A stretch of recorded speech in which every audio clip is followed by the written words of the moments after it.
Well, good morning, everyone. My name is Travis Holt. I'm delighted to welcome you to today's event, Securing Our Future, Strengthening Cyber Safety in Our Schools.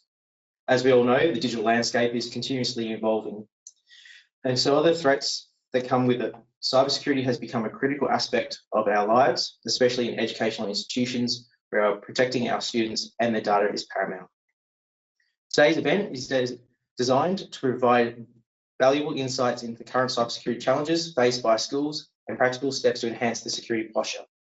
We have an excellent lineup of speakers who will share their expertise and experiences with us. Before we dive into sessions, I'd like to thank everyone for joining us and for your commitment to creating a safer digital space in our schools. So let's take a look at today's agenda. We'll start out with a presentation by Jaden Littlelow on tailored cybersecurity for schools, followed by a panel discussion on creating safer digital spaces. I'll be moderating that panel, and we have three panelists joining us: Mark Montgomery, Adam Van Leet, and Blair Dravitsky. So without further ado, let's get started with our first session. Now, I'm pleased to introduce our first speaker, Jaden Littlelow, who will be discussing tailored cybersecurity for schools.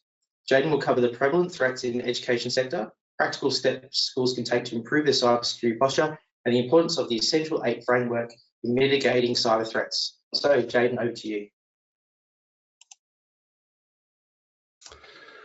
Thank you very much, Travis. It is an absolute pleasure to be able to talk to you all today.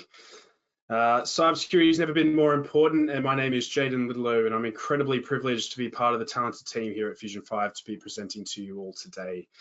I'm a security consultant delivering practical and holistic assessments of business across many industries. That includes agriculture, construction, and finance, but more importantly for today, education.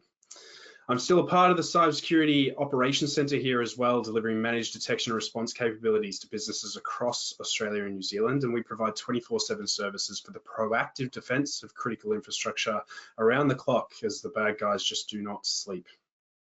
My personal passion and the reason I'm here today is focused on the education and uplift around cybersecurity and ensuring organisations across this country are well protected against the threats of tomorrow. We have lots of work ahead of us here in Australia and WA and in this space to catch up with the rest of the world, as we will see today. We're becoming just greater targets with greater financial losses and damage to our economy and to our important resources, specifically our children. Now, I want to break down the barriers that typically stand in the ways of organisations thriving and becoming pioneers in this space. So let's change the language that we use across our teams to unify our thinking and strategies. What I want to take you through today is hopefully a quick look at what our Cybersecurity Centre is seeing globally, as well as what our key threat partners are seeing at the Australian Cybersecurity Centre and the New Zealand Cybersecurity Centre.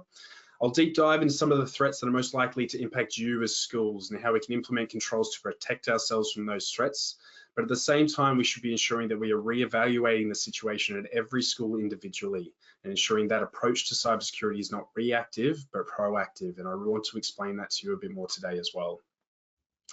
After all of that, I want to spend some time going through exactly how we should be assessing and uplifting our cybersecurity knowledge and our controls and the roadmap that comes with it.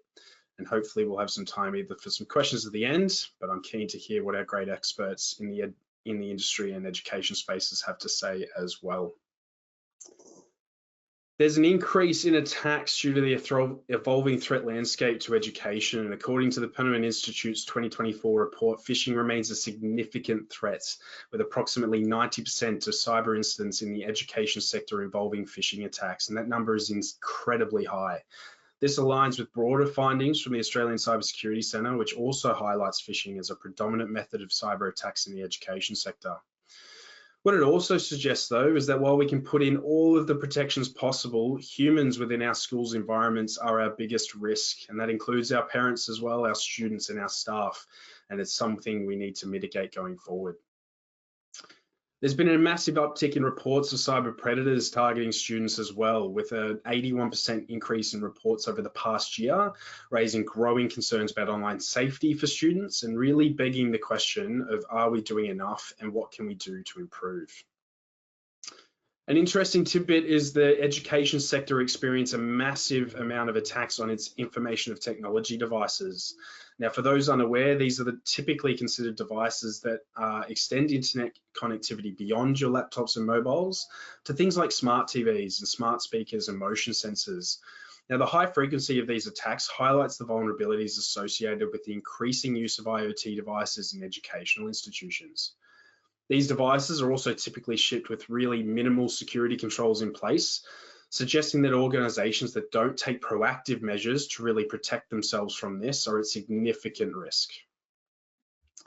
There's also growing concern among parents regarding their children's online safety. Approximately 70% of parents express worry about their child's online safety, and this is driven obviously by an increase in cyberbullying, exposure to inappropriate content, and potential cyber attacks targeting school systems, which is largely why we're on the call today. And lastly, a survey from the Pottman Institute as well found that 76% of Australian schools believe it is only a matter of time, and I would do anything to suggest that should be 100%. Now, this statistic underscores the pervasive anxiety and awareness around cybersecurity risks, but really drives home the need to be improving every day. In 2023, the average cost of cybercrime went up by 14%, and attacks are getting more sophisticated and better targeted every year. New information comes to light, new technology and new techniques demonstrate the dire need for defenders to be proactive in their defense. We need to set up protections and mitigations to reduce the likelihood and damage of a cyber attack, and this is a constant battle between the threat actors and defenders, so we need to be ready. Australia has experienced an uptick in attacks as threat actors view businesses and institutions as vulnerable and valuable enough to focus on. And the average cost in 2023 of an educational cybercrime was just shy of 6 million Australian dollars. Now, the resulting financial cost varies based on the attack, but a constant is your potential fines and your brand reputation damage that results from these attacks. It's been suggested that 60% of schools and other organizations affected by a cyber breach in the past 5 years have gone out of business within 6 months. That suggests the ramifications of underinvesting now could genuinely cripple you in the future. Now, the ASD last year received 94,000 reports of cyber incidents. That is the Australian Signals Directorate here in Australia. And that's on average 1 report every 6 minutes. This further reinforces that organizations across the country could experience an attack at any day, at any time, and regardless of all the protections and procedures you put in place. It's something that we need to be aware of, and particularly larger universities in the higher education spectrum, though, they do have cybersecurity staff and IT security leaders. But for smaller institutions like colleges and schools, such as yourselves on the call today, they often struggle to have 1 or 2 staff that are articulate in technology at all. And this is regardless of the process, procedures and compliance requirements of Australia surrounding them. And that is a key risk identified across the educational sector. Something else that we've identified across all sectors last year was that email account compromise was the biggest type of cybercrime, not just for education, but for all organizations across the country. And it cost $79 million worth of damage in 2021 to our economy. Now, this is incredibly damaging, not only to your organization and those surrounding us, but it can cause a ripple effect to your people as well. Students, parents, and staff are all affected by a cyber breach, and students in particular may be dealing with the repercussions for the entirety of their lives. But what is email account compromise? It's something that threat actors do to gain access to your environments and cause significant financial losses as well.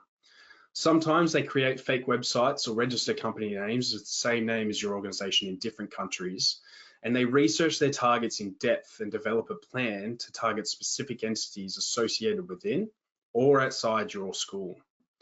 Now, this can include the board members or key members of staff where high value data is often transferred, such as your administration team.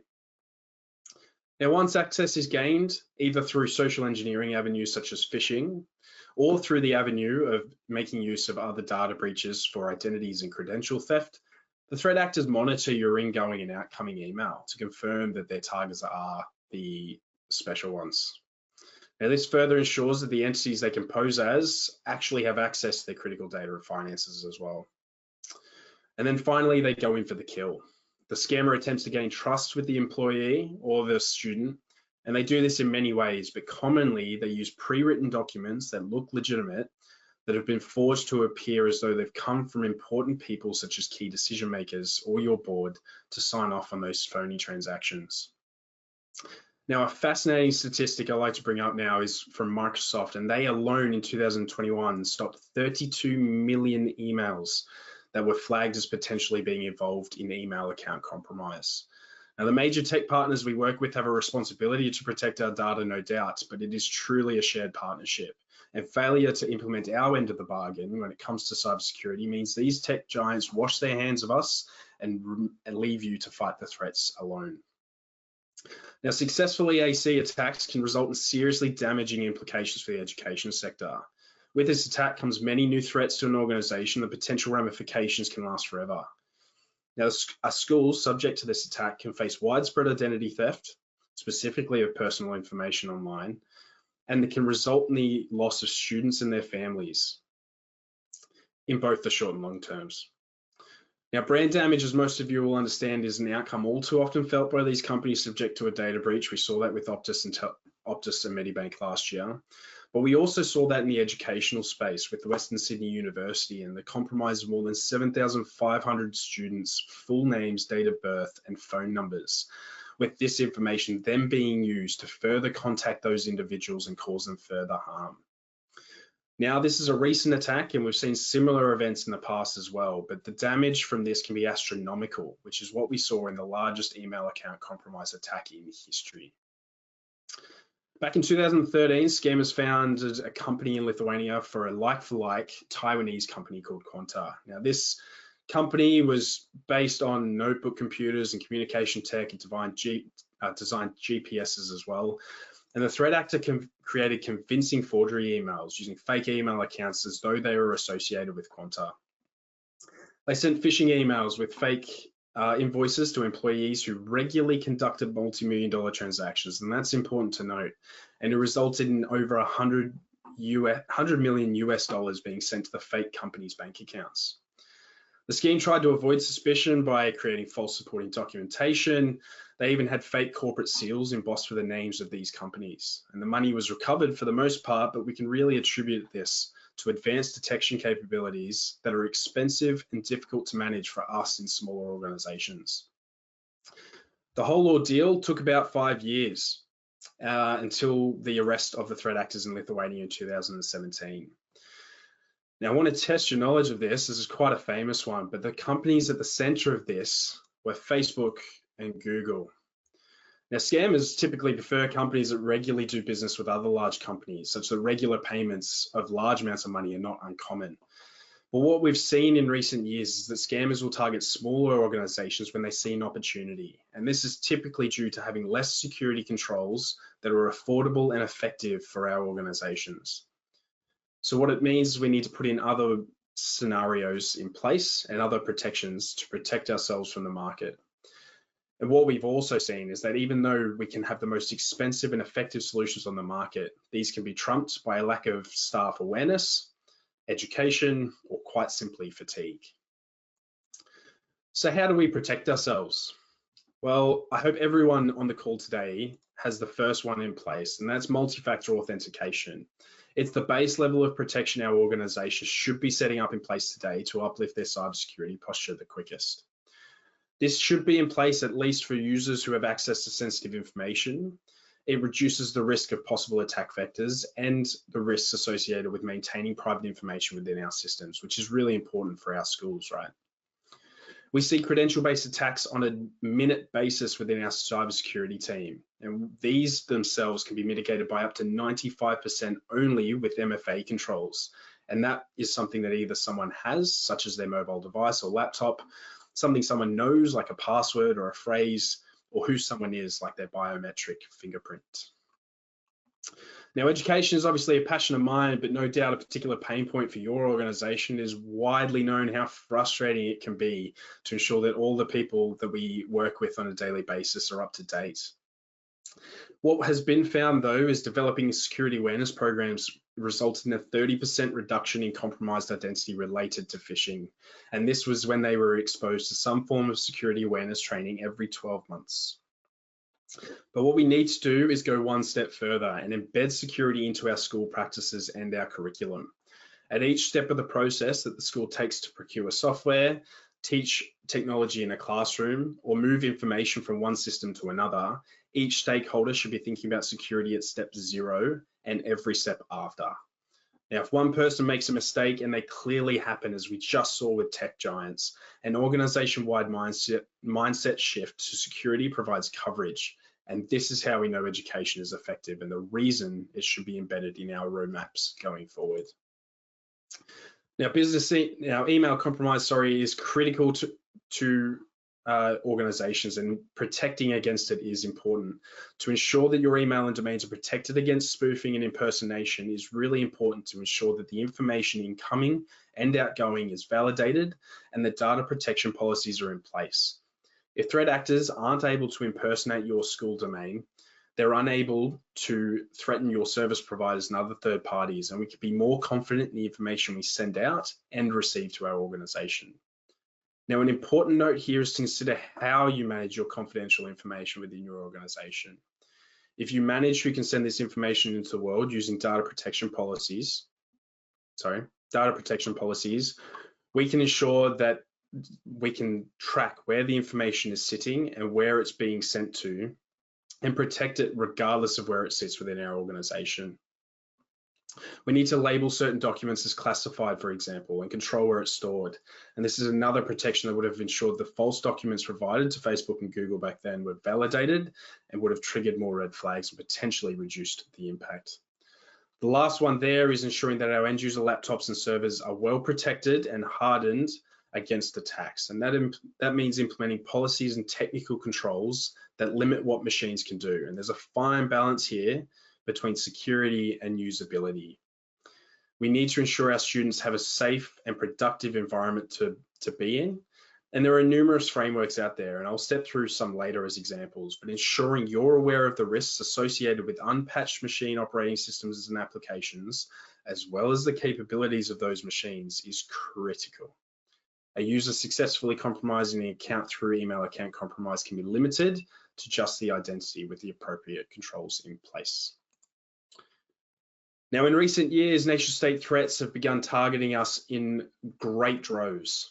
We saw Russia launch a massive attack on Ukraine in the lead up to its invasion, and have seen so many Chinese state actors create attacks on the US, UK, Australia, and New Zealand as well.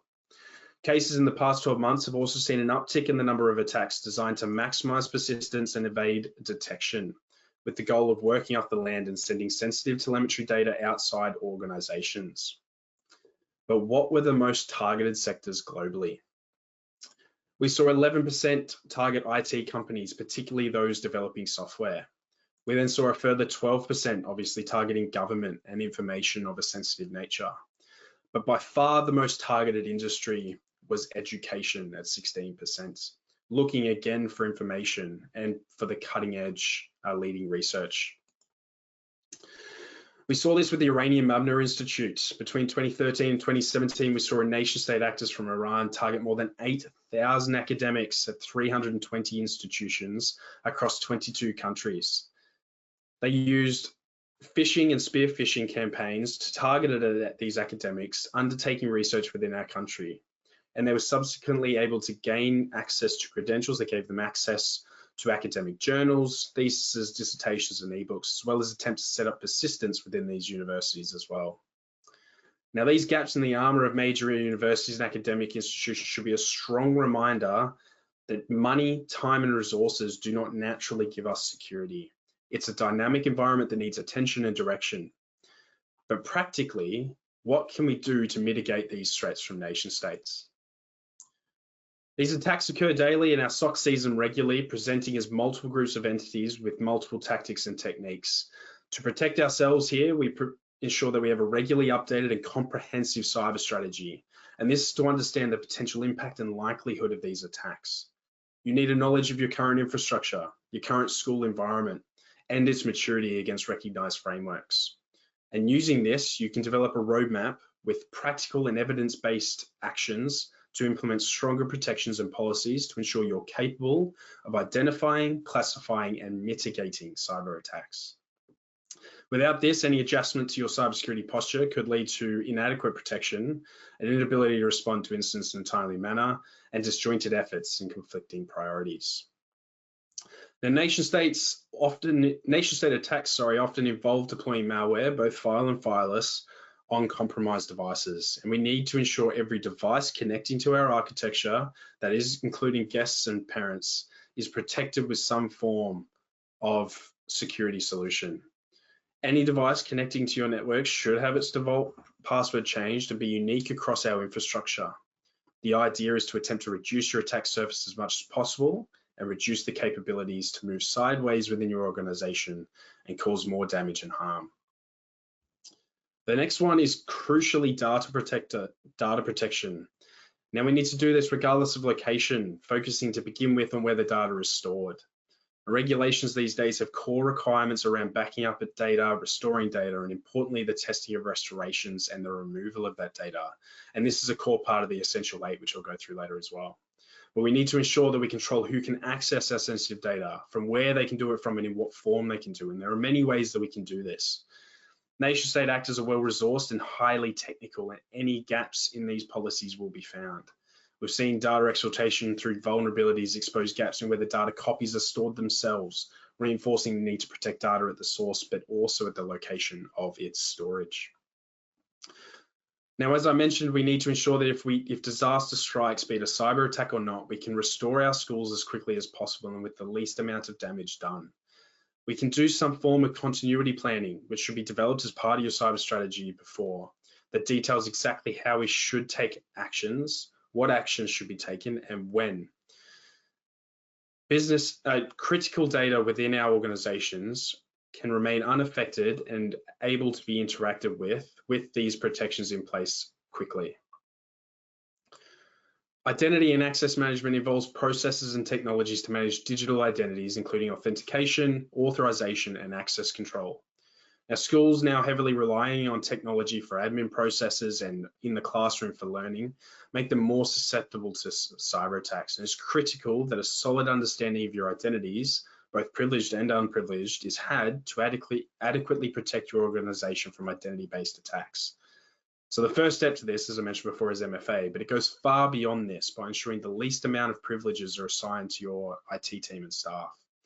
Ensure you regularly review who has access to your environment and why, and remove them if they no longer require it. The last piece of this puzzle is to monitor and track these events, and that's just not your sign-in events, but also your document activities. This is required by compliance obligations, but more importantly, we can have anomaly detection over the top, as the earlier we detect suspicious or anomalous activities, the quicker we can act. And lastly, but not least, attacks will exploit the weakest link in your school to gain access. And this could be networks within your environment as a perimeter. Maintaining your network devices with the latest operating systems and ensuring patches for these devices applied within 48 hours is an important step to protecting yourself from nation-state actors. Now, the things I have on screen are basic areas of focus, and from a high level should allow you as an organization to have the insight and controls in place to protect yourself from the common attack vectors that we see. It's important to note here again that a thorough and consistent process of review is critical to actually making this work. We need to be adaptable and compliant. Now, the Essential 8 is the Australian government's framework for providing security, not just to schools, but organisations across the country. And while there's no bulletproof way to prevent an attack, there are a lot of things you can do that will help lessen the risk. And that's what this list is aimed at. It does away with technical jargon, particularly to ensure advice is agnostic and applicable. And as security attacks are becoming more and more common over time, it is critical that you and your company are educated.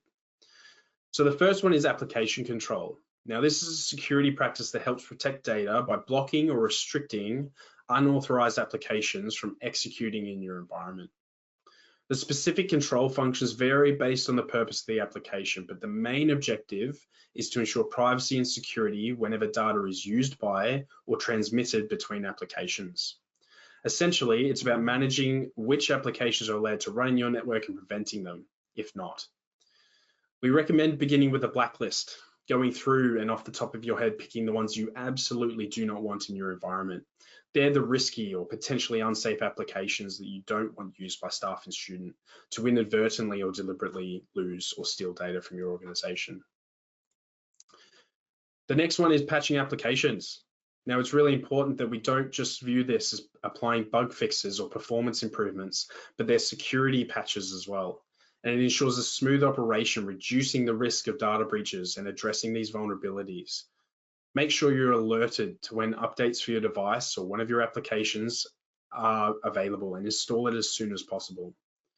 Updates aren't just about adding new features, they're also about fixing vulnerabilities in an application that attackers could use to find or gain access to your system. The other important note to make is that if you don't use an app anymore, remove it from your environment entirely. If your device or application can't receive security updates anymore, make sure you upgrade to a newer model as soon as you can. Now, macros are incredibly useful for automating routine tasks, but these macros can often contain malicious code, especially if we don't know their source location. And this could lead to unauthorized access to sensitive information. To improve security, it's essential to restrict these in files to reduce your risk of malware, restrict its ability to download and execute potentially dangerous or unwanted files, as well as reduce the risk of malicious actors being able to exfiltrate information from your organization. If there exists a case that you want to use these, ensure that they're only published macros and trusted by using a whitelist, and make sure that's verified. User application is the fourth one, and we can do this with using antivirus software to ensure that we detect and remove viruses, malware, and ransomware from our machines as well. Antivirus software can notify you of these viruses, ransomware, and malware within your system or network quickly, and installing it and running it regularly, for example, every day, can clean them up as it identifies it. It is critical that key controls, such as the blocking of Internet Explorer and Flash that we used on our old desktops 20 years ago, have been removed, and restricting users by ensuring they use modern and more secure applications for their tasks is really important. Now, schools typically don't have too many with administrative privileges, but these are the high priority accounts, and giving them access and giving attackers access to these accounts allows them to exfiltrate data and set up persistent presences within the environment, as well as lock you out of your own school. And this can be potentially catastrophic, as I detailed earlier. It is extremely important to follow the principle of least privilege, giving each user the minimum set of permissions to undertake their work and study. Regular reviews of this is critically important, and I'll keep harping on about it to ensure that dormant access is addressed and permanent assignments can't be done. Just as applications are super important, operating systems in your device is being updated frequently is critically important. It's strongly recommended to centrally manage these devices where possible, as this ensures you can enforce the use of a unified set of operating system versions, updates, and controls. And I won't spend too much time on this. I hope you get my point, that MFA gives your team the ability to monitor and safeguard your most vulnerable information in your networks, and it should be set up to something the user has, knows, or some form of biometrics to ensure that they are who they say they are. This control can have the single greatest impact on uplifting your posture, but must come with a plan as well. If you're sitting there today and don't currently have it within your organization entirely, phase your rollout and test using pilots to ensure you minimize the disruption to your students and staff.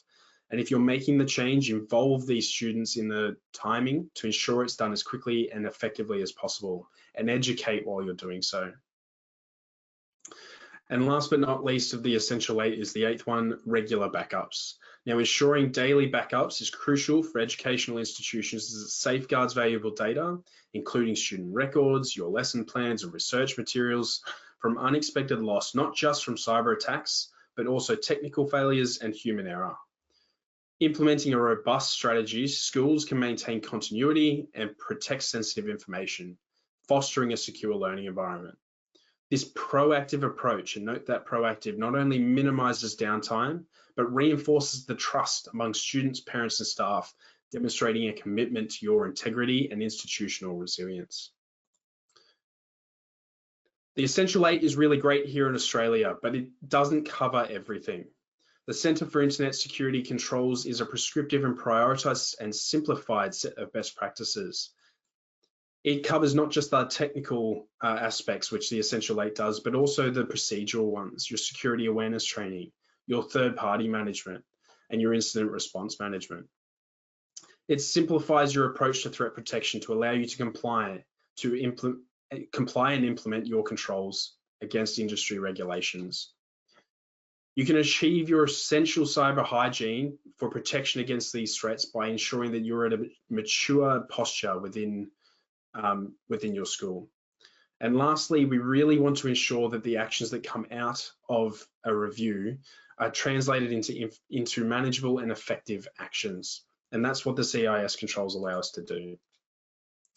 I won't go through all of these, but there are 18 controls, and I want you to make note particularly of those towards the end. Things like security awareness training and incident response management and your penetration testing. This can help your organization focus their attentions on not just the technical controls, but your broader school controls to protect yourselves from a cyber attack. Now, the last thing I want to talk to you about briefly is a cybersecurity strategy and what that actually means, because it's no longer a nice to have, it's truly necessary. But first, you need a defense in depth approach, and this means multiple layers of security controls, including firewalls, your prevention systems, your antivirus software, and encryption for your data at rest. You need to restrict access to sensitive data and critical systems. You need a plan for when things go wrong, defining roles and communication channels and steps to mitigate that damage, and ensure this is all regularly tested to ensure that you're up to date and adequately protected. Risk management and prevention related to cybersecurity is something often missed or seen as a nice to have as well, but begin by identifying specific risks, as this is critically important for your organization. Conduct a risk assessment for both internal and external threats and evaluate the likelihood and impact of each of your risks. And then consider staying up to date with the latest threat intelligence. And last but not least, use a security policy and procedure to define how your organization does things such as access control, data protection, and incident response.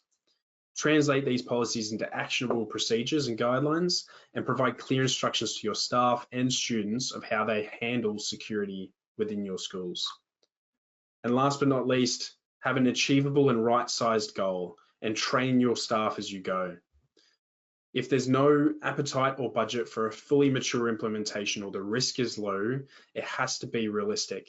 And it makes the most sense to develop a roadmap of maturity over time than trying to implement everything all at once. So what I want you to take away from this today, and thank you for listening to all of this, is a strategy. Develop a cybersecurity strategy if you don't have one. As we've just discussed, it's really important to get your key stakeholders from the top down together and discuss a strategy moving forward. Draft it with key roles and responsibilities in your organization as well. Conduct an assessment of where you currently stand.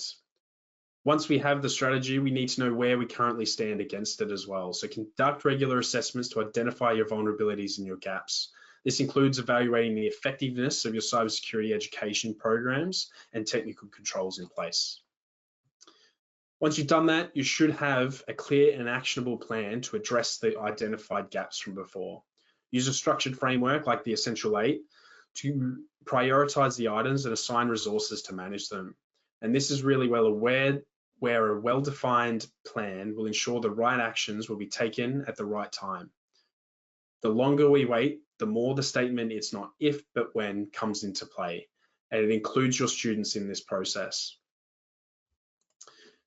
We want to clear the low-hanging fruit first, so I'm going to remind you about that MFA, that patch management, and that email protection.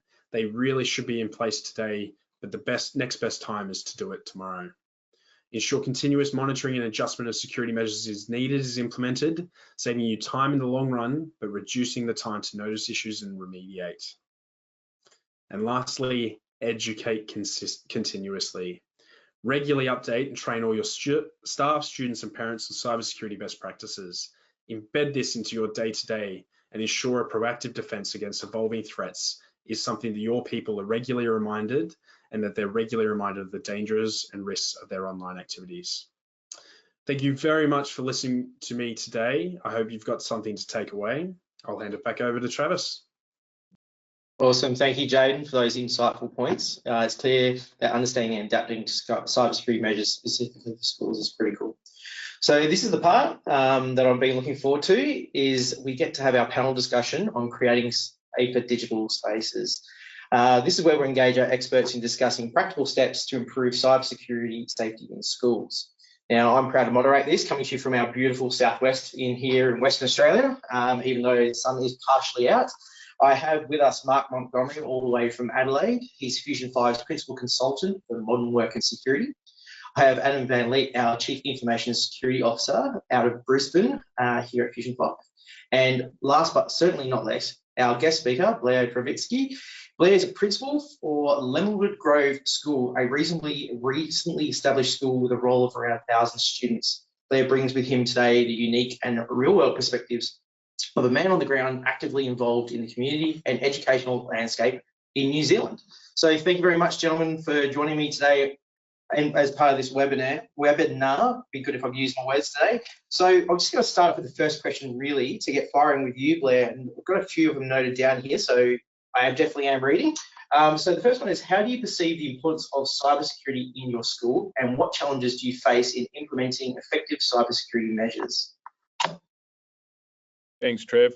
Yeah, for us, it's really important. We hold large amounts of personal identifiable information with names, addresses, phone numbers, but we also hold large amounts of pastoral records, custodial records, medical records.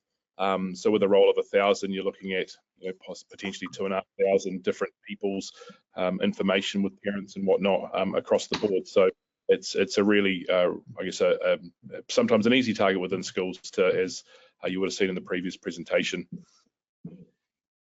Yeah, so based on that, with that kind of information, did you find that when you were taking a cybersecurity journey, that was a very forefront of mind concern around, is that personal identifiable information? And so did you see that as a significant challenge in that process when undertaking a cybersecurity pathway?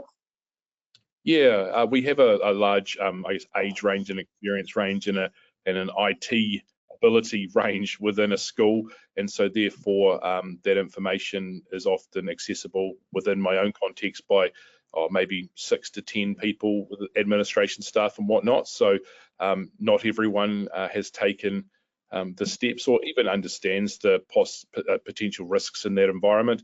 Some of the basic things that were mentioned before, like multi-factor authentication, it's an inconvenience for many because we're time poor, and therefore they see it as an inconvenience more so than a step in place. And the idea is that it will never happen to you. So therefore, until such time where it kind of hits home, whether it's a school down the road or New Zealand's not a huge place, so a school somewhere in the country where we sort of all want to access the same resource at the same time, which therefore puts pressure on the infrastructure as well.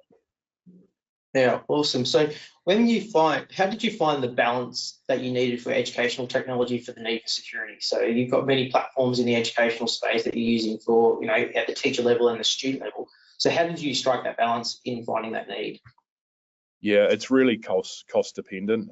Some schools that are smaller than mine, to do an audit around the cybersecurity needs, it can cost a similar amount to a school my size. So it's really restrictive for some of my colleagues in prioritising, I guess, the educational needs or the educational support needed for something that kind of sits in the background. And so therefore, I find mainly in the education setting that those other areas are prioritised. And for us, we made the decision due to the size of our school that it was important to have a risk assessment completed and some, even if they were low-level steps, like the low-hanging fruit that was mentioned before, in place, so that we had those basic things covered to ensure that we were safe and secure in this area. Awesome. So when you went through that journey, what sort of support resources would you say would be most beneficial for improving a school's cybersecurity posture?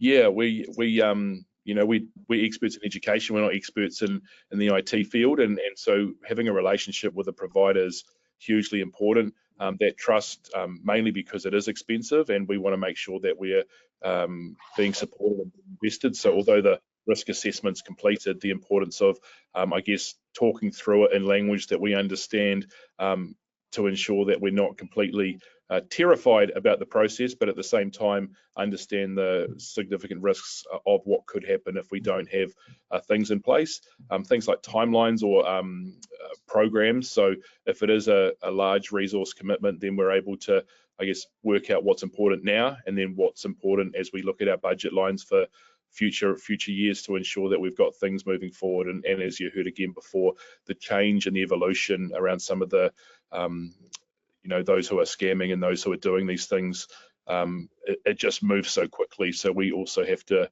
have those continuous relationships with providers and supports to ensure that we are moving with the times. Yeah. So moving over to you, Mark, question would be, like, what are some of the effective ways to manage the increasing number of digital tools in our classrooms? Yeah, it's a great question, Trav, and Jaden touched on it in his presentation. So teachers will be teachers. They'll try and find whatever tooling's available to them. My wife's an educator, and she'll try and use whatever tool she can to make her job easier. So I think governance is really important within the school. So if you're a small school or a large school, it's really understanding the applications that are really sanctioned for use within the school.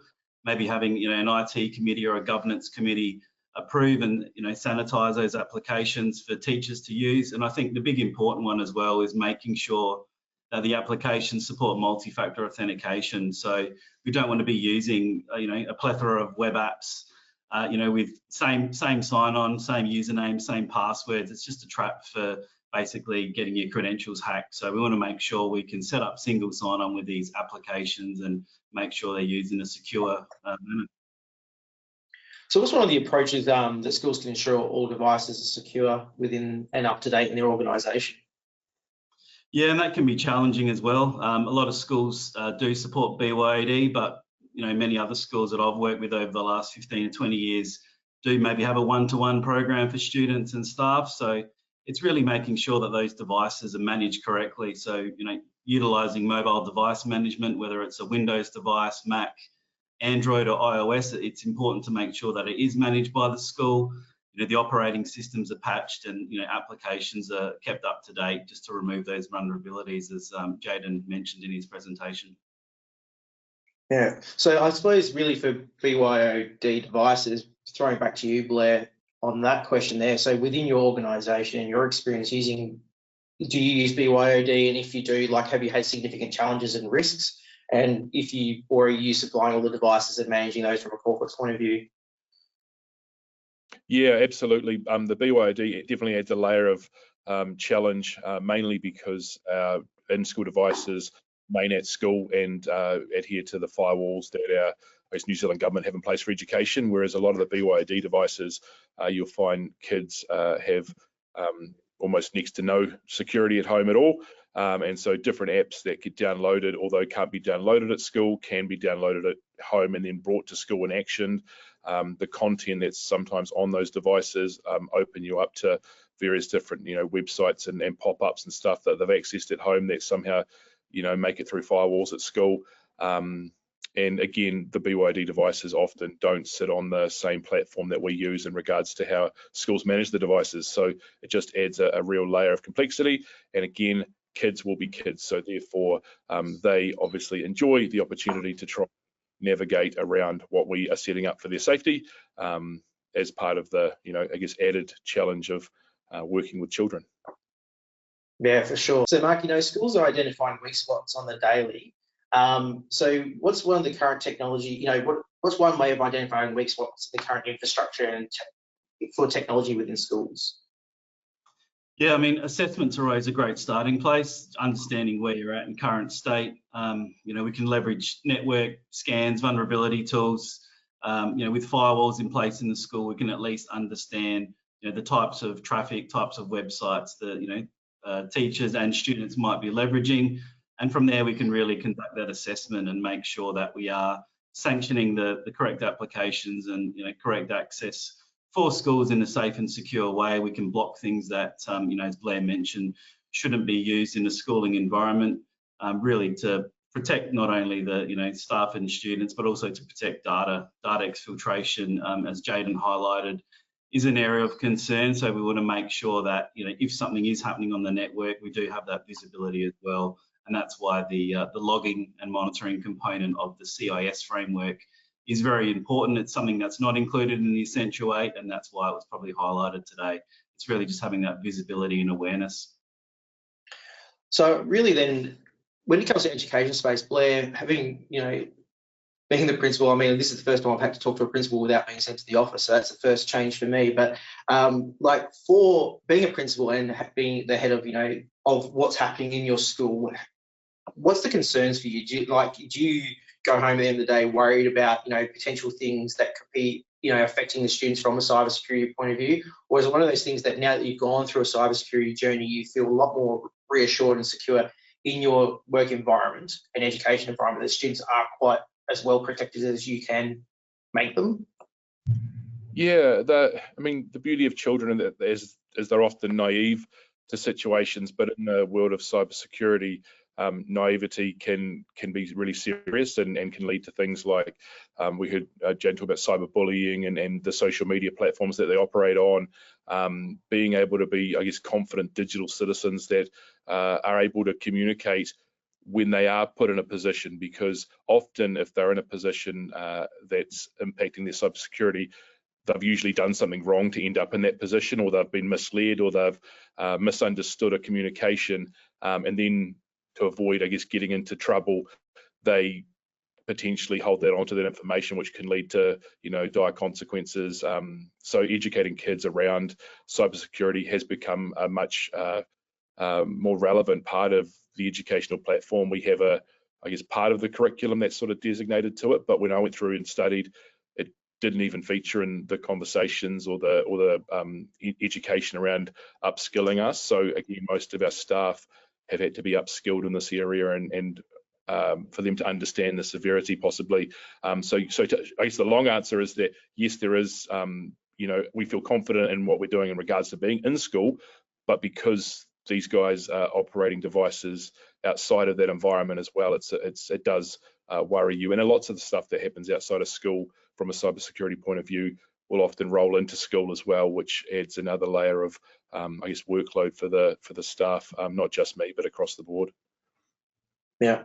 With what Blair's just told us around these devices coming in, like BYOD devices are prevalently at risk in that. So, other than managing those mobile devices, putting in controls to secure those, those devices, what can schools be doing on the other side of the fence, like in their systems, in their infrastructure, their firewalls, their policies and practices? Is there systems and improvements that they could be continually aiming for to be able to be secure in that environment? Yeah, look, definitely. Starting with that assessment and the plan, as Jayden mentioned, the cybersecurity strategy is very important, but sometimes it's hard to have a strategy without knowing where you are to start with, which is why we always say with the school, start with an assessment. Let's work out where you are today. Some of the quick wins, improvements we can make. Also, a lot of the time, schools don't potentially understand the current tooling that they may have available to them. So a lot of schools, if we just talk about a productivity and collaboration aspect, they might be using Microsoft 365, they might be using Google, and that they come with a lot of tooling built into the platform. So a lot of the time it is about making sure we can leverage that tooling, and then we can go out to other third-party security vendors as well with firewalls and multi-factor authentication, and really just trying to help secure the whole perimeter. As Blair mentioned as well, with BYOD, we can have control of devices within the school when they're in that school perimeter or firewall boundary, but once they leave the school, that's where sometimes that control can disappear. So we do need to make sure we have the right tools and systems in place that can protect those devices no matter where they are. Yeah. I suppose we've talked a lot about the technology here, but I suppose really from a hearts and minds cultural point of view. So Blair, how does your school communicate with, the students and parents around your cybersecurity approaches in the organisation? Are you actively engaging with them and saying, hey, these are our efforts, this is how we're trying to secure you guys, but also that education piece? Is that happening, or? Yeah, it's become more regular. We probably have we have a policy around, I guess we have a policy around AI and around cybersecurity as sort of two newish policies in this area. But it was it sat on the shelf and sat in the background for when we needed it to I guess cover ourselves to some degree. Whereas now we're in a position where we are actively communicating with parents probably 2 or 3 times a year around this, because as mentioned, when they leave the school firewall boundary, there is still the home environment where sometimes it's the fact that they have older siblings or parents that share the same device, so the content of what they are looking at is different compared to what the student might be looking at, but they don't set up multiple users on there. They just all use the same same one. So the importance of educating parents, and again, sometimes the parents are the least informed in regards to this sort of area, because the kids tend to have far more time, far more awareness of what the cyber security threat looks like, because we talk about it more regularly at school with them. Yeah. And we do have a question from our audience today, which is that how often do you run these assessments, and as it can be expensive for schools? So do you run regular assessments within your organisation? Do you find that it's a costly exercise, or do you find that it's, that it is appropriate with what you're trying to achieve in cost-wise?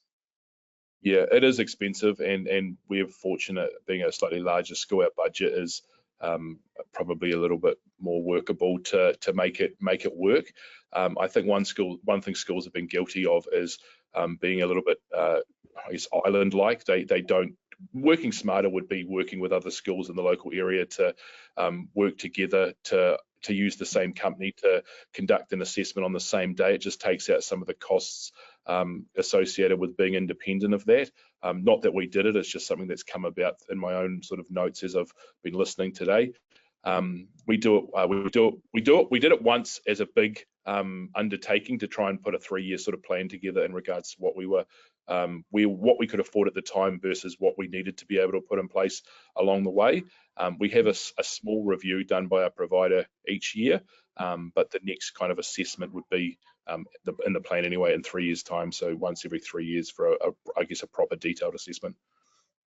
Yeah, awesome. So it is very much then a scheduled annual item. I suppose, Mark, from being on the consultancy side, so that, the delivery side of an audit, the cost effectiveness these days, like we're in 2024 now, cybersecurity is very prevalent. It's not like it's a niche part of the industry. How do you see the positioning of cybersecurity assessments from a consultancy point of view and cost effectiveness, how that's priced within the market these days? Yeah, look, I think just the the topic of a cybersecurity assessment, should be up in the priorities if we talk about a board or a committee within the school. At the end of the day, the board, they're all responsible if something goes wrong. So I certainly wouldn't want to be sitting on a board and have my name attached to an incident at a school. So Blair mentioned having schools within the local community working together. I think that's really important. And personally, a lot of the schools that I work with are in that 100 to maybe 500 student range. So they are a lot smaller. They don't have the budgets, they don't have the resources, but what they do have is that local community where they can share knowledge with each other. They've all got similar problems. We're all singing the same song, so we do want to share that knowledge within the schools, and sometimes we might find a proactive approach for one school and we can easily adopt it across another school and get those learnings. But in terms of investment, it is very important. You can start small with an assessment, at least understand where you're at, and then we can prioritize the quick wins, low-hanging fruit, such as multi-factor authentication. We can leverage the tooling that's already available to the school, and then we can look at longer term strategies where an investment might need to be made. The school can then try and budget that potentially for the next school or financial year where needed. Awesome. Well, I think that's going to bring an end to our panel. I thank you very much for your dialogue around cybersecurity in our schools. It's been clear that strengthening cybersecurity in our schools is crucial for protecting our students and their data. We hope you leave with practical insights and strategies to implement in your schools. And if you have any further questions or need additional information, please feel free to reach out. So thank you once again and have a great day ahead.